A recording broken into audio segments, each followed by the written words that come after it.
Hello, my fellow gamers, and welcome to our next World Championship matchup where we got Ewoz versus Obama. Because, you know, once you've been president, it's kind of what's next? Total War Tournament? Makes sense, we'll go with that. So, we have the Beastmen versus the High Elves. And it looks like we're already loading up, so let's have a quickly. Got Bestigors. I do know that. On guard. Oh, Chaos Spawn. Oh, I like this. But they are up against 5 units of Spearmen, which is like the core of the High Elf army. So first of all, we got some units in the trees. Is there any hidden behind? I always have to check this. Because it does happen. It looks like the Beastmen are playing honourably and are not flanking with anything. Just coming in as a mighty horde. And you know what? All the power to you. So we have 3 units of Bestigors. See, I'm getting the hang of it now. I'm starting to learn what they look like from the thumbnails. Fantastic. So, yeah, Bestigors, 4 units, 3 units of Chaos Spawn. And you know of Ungor Spearmen, because you've got 3 units of Ungor Raiders. You've got Centaurs of great weapons, always a good choice. Chaos Warhands of poison, and this force has got a Brave Shaman of Shadows and a Chariot. Hang on, where's the general? Oh, he's mixed in. Look at this. Getting into the front line, mug off the Sadagave there. Has he got... Yep, summon more Chaos Spawn. Because of course he has. I love it. I love this army. This is fantastic. But he is up against Emmerich on his dragon with his horn. I believe he's got the horn. Yep, Emmerich's got his horn ready to go. So we have now a front line of 5 Spearmen. 1, 2, 3, 4, 5 units of Spearmen. Sisters of Avalon, I believe there are 2 units of that. We do have an Eagle Claw Boat Thrower, which is making a huge mistake in moving forward. No. The Beastmen are going to come to you. The High Elves, with a dragon and flanking forces, they should stand back and let the Boat Thrower get shot off while the dragon gets line of sight for them. But, you know, that's just my thoughts. They're getting dangerously close. They are supported by a Mage of Fire, though. You can tell because he's got a really cool red cape on. Yeah, that's how it works. On the flanks, we do have a unit of Aetherian Ravers. Ravers? Yeah, they're having a rave in the woods. Not Aetherian Ravers. There you go, Shadow. This is what happens when you play too many tournament games, one after the other. And we've got some more Ravers, whatever. They're here.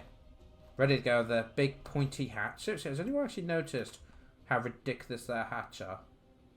Or is it how majestic their hats are? Guys, comment below what you think of the Raver hats. I'm just going to call them that. It's just funnier. I'm committing to it. Now, I am a bit worried because, yes, they've got some light cavalry. Yes, they've got ranged artillery. They do have a dragon. However, there's a lot of archers here to deal with the dragon. And these Bestigors will rip through those spearmen. But of course it depends on magic. And of course the Centaurs are great weapons. Will do a great job against Emmerich if he ever lands. So in they come over the hill, and so I've just got to get this. Can you imagine being a High Elf Spearman? And it's like, yeah, we've got this. And then you see this coming over the hill. Just, we're getting a little speed going now, but just like, what is that? And into the flank of the Spearmen they go. And what's that health plummet? Oh, they are getting some good shots there, the Sisters of Avalon. But look, this is what I mean. Look, what are you doing at the boat for? No! No, what have you done? But Emmerich's getting in there, trying to save them. But the Chaos Spawn's just going to go in there. And in comes a chariot. And these Bestigors have got in there as well. Scuba Smudger's turned off for the Sisters of Avalon. Off they go. But even just that initial charge. And you see this. Yeah, they're not engaging all the Spearmen, but the Spearmen they're engaging are being absolutely massacred. The group of Bestigors have been beaten. Oh, we got some Chaos Spawns summoned. We got Malagurth getting in there, trying to chase Sisters of Avalon. Oh no, he's given up. Beautiful flank here there. But yeah, the Chariot's got in there. Boat thrower shut down already for the moment. 0 kills, and I don't think it'll get much. Now, in comes the fast unit.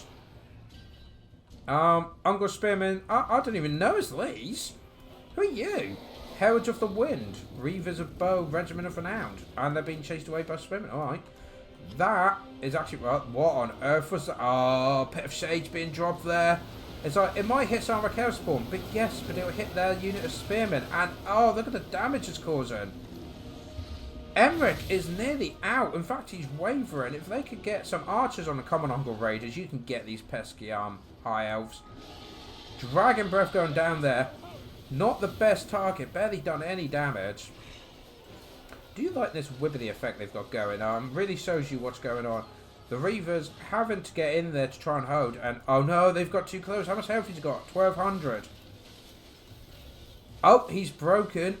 Could it be that the Furry Beastmen have actually beaten the High Elves? I mean, there is conflict going on the hill over the Spearmen, but they've got pretty much no support. Showman versus Mage. The crew trying to get to their bow throw, but I don't see that happening. And yeah, oh, he has rallied, but he's got very little health. And honestly, he just got the Ungle Raiders. Maybe have a Besticle group just to defend them. Ungle Raiders just target him and then just leave him to it. We do have the Centicles of the Great Weapons getting in behind the cavalry, and they're just going to chop them up between the Besticles and and the Chaos Warhounds chasing them down. Units are shattering now. That's it, guys. That is a win for the Beastmen. That was well played. This was very nice. 100 kills there by the Brave Shaman.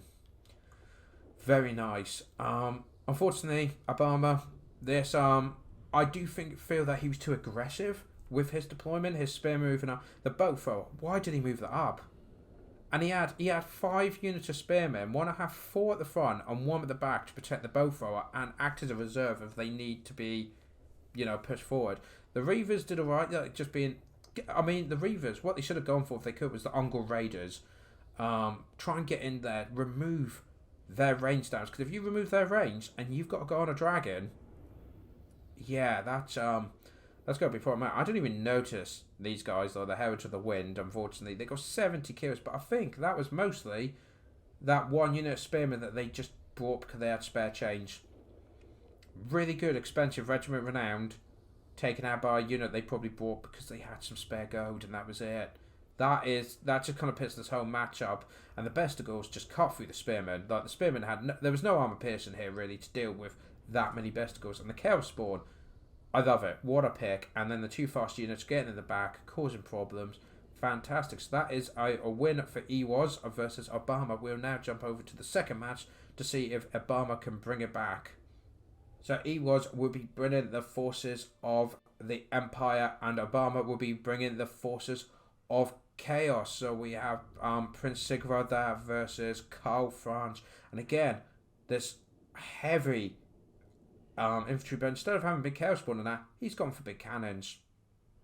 Interesting. Oh, they're the what are they? The Beastie Chariots, aren't they? Big Beastie. They would be brilliant against the Great Swords. So we've got Karl Franz on his flyer there. And we have, where are they? We've got 2 units of spearmen on the flanks. The front line of great swords at the front. We do have some Outriders grenade launchers ready to scatter ahead to do some skirmishing. Stop the Force of the Chaos getting any sort of advantage. There's 2 wizards. We got a light wizard who's pretty much just got the net ability. And then we got the Jade wizard, which is just bringing regrowth. And that's it. It's very rare to see 2 like that. Oh, of course, we do have the Demigryph Knights of Hellbirds. That anti-large will be very helpful. Then we got handgunners are there. Yep, the Silver Bullets Regiment of Renown. So 2 units of handgunners there. And then 2 units of cannons. One of them being the Hammer of the Witches. A very powerful unit. These guys are very good at skirmishing. Skirmishing? No, I mean sniping. That's the word I was thinking. Very good at sniping off monsters and that. Just checking around to see if there's any flank, but there isn't. We do have a flank force over here. Gore Beast, that's the word I was thinking of. Gore Beast Chariots. You rarely ever see these. So, I love it. I love that we've got these in this tournament. So we've got Gore Beast Chariots, followed by Mortar Horsemen with thrown axes, supported by some Chaos Warhound. And then you got the main army here, which is 1, 2, I think it's 4 units of Chaos Marauders. Yes, it is. We do have the Mirror Guard to protect Prince Sigurd the Magnificent. This is a nice thematic matchup. We also have a Chaos Sorcerer on a Manticle. Chaos Sorcerer of Fire. He's got the Burning Boats and Firestorm and Fireball. Then you've got Mortar Horsemen with throwing axes. and the Summoners of Rage. I should have remembered that. Summoners of Rage, the Dragon Ogres, Regiment of Renown getting in there. Over here, looks like shots have already been fired by the cannons. Another unit of Gorbeard Chariots, Mortar Horsemen, the Thrown Axes. I don't believe they have the Hounds supporting them though. Nope, just the Hounds on that side. So, yeah, I mean, first of all, Chaos has to attack because the Empire have the cannons. And then they've got handgunners to support and a front line. These handgunner, Great Swords would chop up the Mortars. That's assuming, though, the Mortars don't get blown to bits by the Outriders' grenades. In they go, the cannons. Oh, is that another unit of Mortar Horsemen? It is, so he had 3 units of them. Should have seen that. But we do have this battle going on the air. Is that a fireball going down? Thrown axes going, though I don't think that'll be too much damage. I don't think the Emperor's got to worry about them. No, not really. But we do have some fortresses coming into the flank there. The Spearmen, or at least... Well, he's only got 1 unit to really counter 1 flanking attack. The fact that Chaos are coming in from both sides is going to make life a little bit difficult for them. Now, these forces have been netted, apparently. Why are they still moving if they're netted? Guys, let me know. But, oh look, the handgunners, the silver bullets, they will absolutely rip them to shreds. Summoners Rage having to fall back. The Marauders are now moving forward. Their Emperor is taking on the Chaos Sorcerer over there. In comes the fast use. The Spearmen get themselves into position. Also got the Outriders grenade launcher going into counter as well. In comes the Great Swords, and this is a great move here by the Empire. Get the Great Swords into combat with the Marauders. Don't let the Chaos, forces of the Chaos pick the battle. You pick the battle. So get the Great Swords in there. Though unfortunately against Sigvald, they are going to struggle. It looks like some of the chariots did get in, unfortunately. These Mortar Horsemen being blown to bits by grenades. The Emperor has defeated the Chaos Sorcerer. Oh no, he's rallied already. But let's have a look at this. Demigryph Knights versus the Gorbor Chariots. Now I think this is... Oh, with Spearmen behind you. There, the Gorbor Chariots are going to be ripped to shreds, which they are. On this flank, the Gorbor Chariots are getting a rear charge technically onto these Spearmen. That is not good. This time, the netting did work on the Summoners of the Rage, so the Silver Bullets are too busy reforming to take shots. They decide to take shots. Well, I guess, yeah, they broke, and the Gore Beasts are bearing down on them, so it makes sense that they focus their fire on them. But in comes Karl Franz, and the main line over this flank has been won by the Great Swords. These guys need to come back, but this group getting into the flank here, fantastic. The Karl Franz scaring off those wolves, just get rid of them, get them out.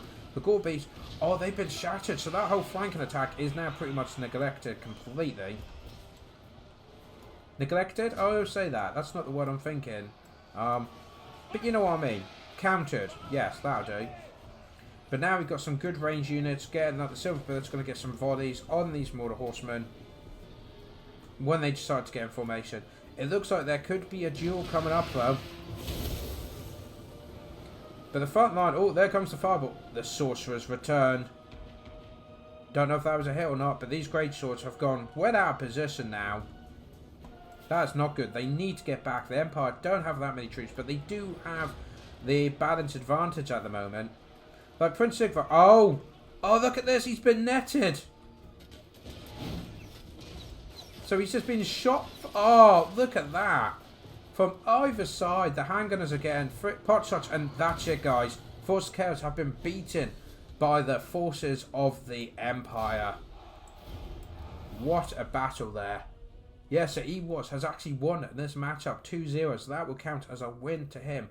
But well played by Obama there. 2 very good games, but this guy, his strategy is clearly a heavy infantry. Let the infantry just sit there and do the work. And then he either uses big artillery or mobility to get around and do the damage. Yeah, as sure the Marauders, they just got hacked to bits. And the Gorbor Chariots did do some damage. But as soon as they were countered by Spearmen and that, they were kind of just shut down. I mean, I expected the Chaos Army to do more damage, to be honest. Like, I'm surprised that they just broke that quickly. But I guess Sigvald being stuck in one place and then shot at from both sides left him very little choice. So guys, that's the end of this episode already. 2 very quick battles, but all exciting for it. Do comment below your thoughts. Subscribe to the channel if you haven't already, if you want more World Championship goodness. And like the video if you enjoyed it. I hope to see you for the next one. Till then, guys, take care.